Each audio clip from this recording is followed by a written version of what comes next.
Aujourd'hui, nous allons voir les polygones. Ah oui, j'ai vu ça à l'école. Ce sont des figures en géométrie. Oui, on va revoir tranquillement ce qu'est un polygone, le vocabulaire qui lui est associé et les différents types de polygones que tu vas rencontrer lorsque tu feras de la géométrie.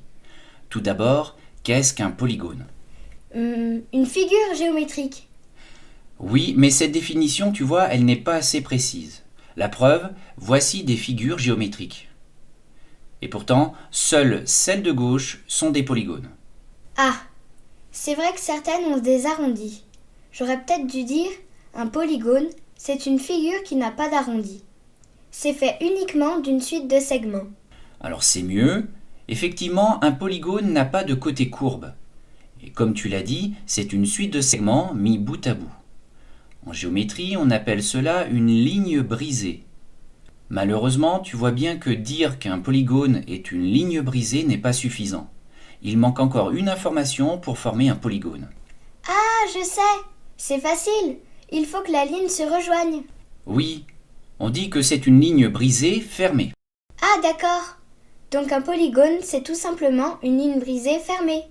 Exactement, c'est la définition d'un polygone. Tu as pu voir qu'il y en avait de différentes sortes. Il y en a même une infinité. Pour organiser tout cela, on a décidé de les classer par le nombre de côtés qu'ils possèdent. Puisque j'en suis à te parler de côtés, voyons un peu le vocabulaire de base des polygones.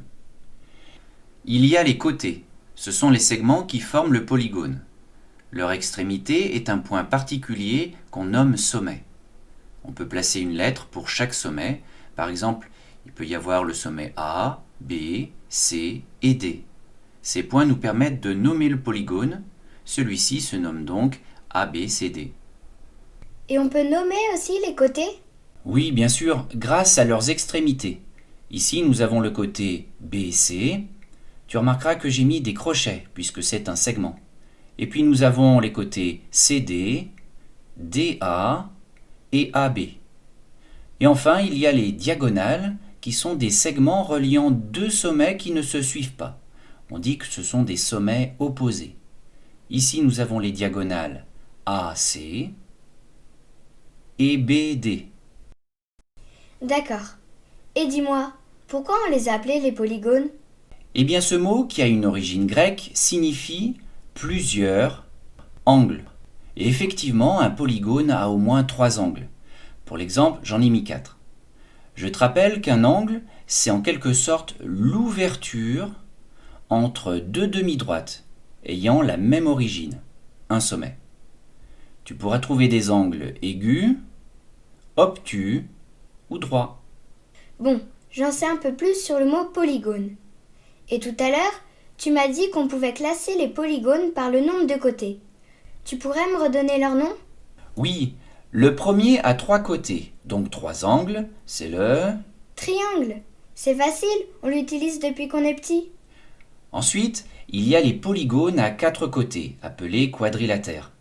Ce mot provient du latin et cela signifie tout simplement 4 côtés. Nous avons ensuite le polygone à 5 côtés qui se nomme le pentagone. 6 côtés, c'est l'hexagone. On utilise d'ailleurs ce mot pour désigner la France métropolitaine. Tu sais, c'est bien pratique quand on a à faire un cours d'histoire ou de géographie, on représente rapidement ce pays en dessinant uniquement